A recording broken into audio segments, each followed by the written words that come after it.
Has this ever happened to you? You have an idea that you're excited to share with a friend, colleague, or family member, and they nod politely, but you can tell they're not really going to try it. Sound familiar? We've all been there. Whether it's a new book, a productivity hack, or a fun workout routine, our well intentioned efforts to share ideas often fail to create that spark.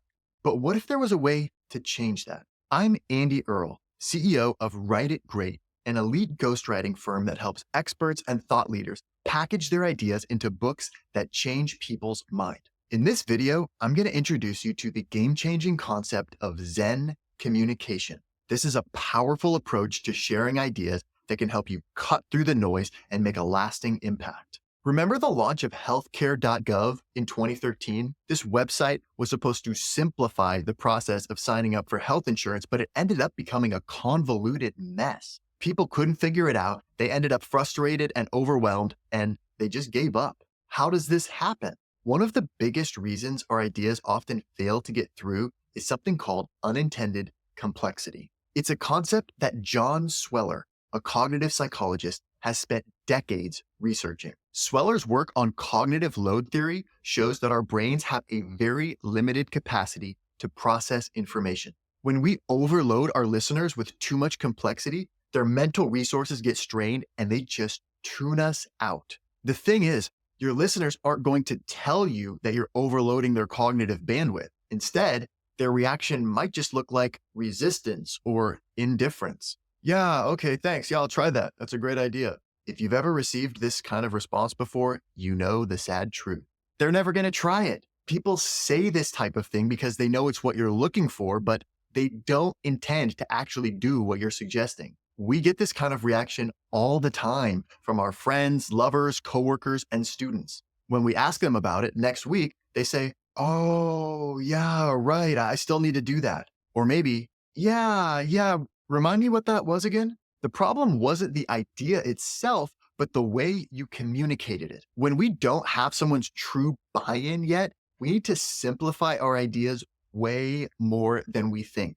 Without realizing it, we've bombarded our listeners with too much information all at once. Even if we only said a few words, they didn't get it.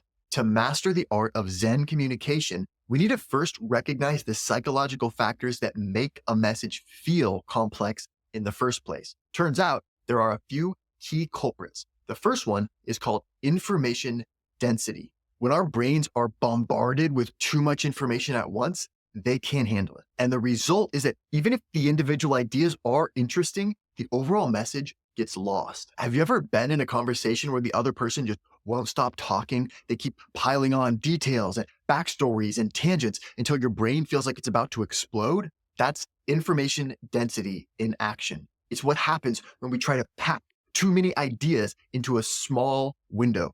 And it's a surefire way to make our audience tune out. Zen communication is about spacing our ideas out with enough fluff in between them so that people have the cognitive capacity to follow what we're saying. But it's not just the sheer amount of information that can make something feel overwhelming, it's also the words that we use. Diana and Redder, two leading psychologists, did some fascinating studies on how the brain processes language. They showed that we actually use more mental resources to process less common or more technical language than we do for common everyday words. Think about the last time you were reading an article that was filled with academic buzzwords or industry lingo. Did you find yourself rereading sentences, trying to parse out the meaning, or maybe you just gave up halfway through and said, forget about it? That's the power of jargon to make even simple ideas feel overly complex. And the thing is, we often use jargon without even realizing it. Words that might be common to us might not necessarily be so common and easy to understand for our listener. One or two less common words they might be able to handle, but you start throwing a few on there, pretty quickly you've overloaded their capacity to follow what you're saying.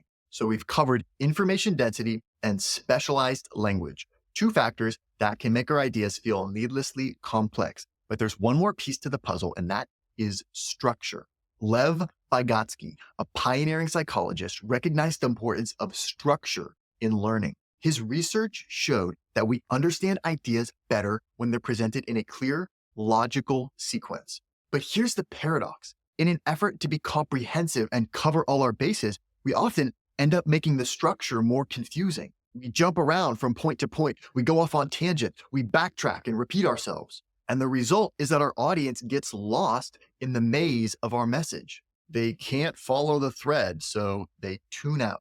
Think about the last time you read an email or a report that seemed to ramble on forever without getting to the point, or a presentation that had so many slides and bullet points you couldn't even remember what the main takeaway was supposed to be. So, information density, specialized language, and a lack of structure. These are all ways that complexity can sneak into our communication without us realizing it. But the good news is there's a solution, and it's simpler than you might think. Imagine a traditional Japanese Zen garden. Every element is carefully chosen and placed to create a sense of harmony and balance. There's a profound simplicity to it that invites reflection and clarity. That's the essence of Zen communication. It's about stripping away anything extraneous and focusing on your core message. It's about finding the simplest, most direct way to express an idea. When we approach communication with a Zen mindset, we create space for real understanding and engagement. We allow our audience the mental bandwidth to really sit with our ideas and explore their implications. Of course, embracing simplicity isn't always easy. It requires us to be intentional about what we leave in and what we take out. One of the key principles of Zen is the art of letting go. In communication, that means being willing to part with details or anecdotes that don't directly contribute to the core point, even if you're personally attached to them. Imagine a salesperson who's really excited about the innovative features of their product. They want to share everything with a potential customer, but they have to remember customers really just care about how the product can help them solve a problem. Every minute spent talking about extraneous details is a minute not spent addressing the customer's needs. Being a Zen communicator means continuously asking yourself, is this essential to my core message? If not, it might be time to let it go. By being intentional about the information we include, the language we use, and the structure we employ, we can make our message more engaging and effective. Zen communication is about more than just being concise. It's a mindset, a philosophy, an approach to communication that prioritizes clarity, simplicity, and impact. So the next time you're trying to communicate something important, whether it's to a friend, a colleague, or a room full of strangers, remember the principles of Zen communication. If you found this helpful, please like the video and subscribe to our channel for more science-backed communication tips.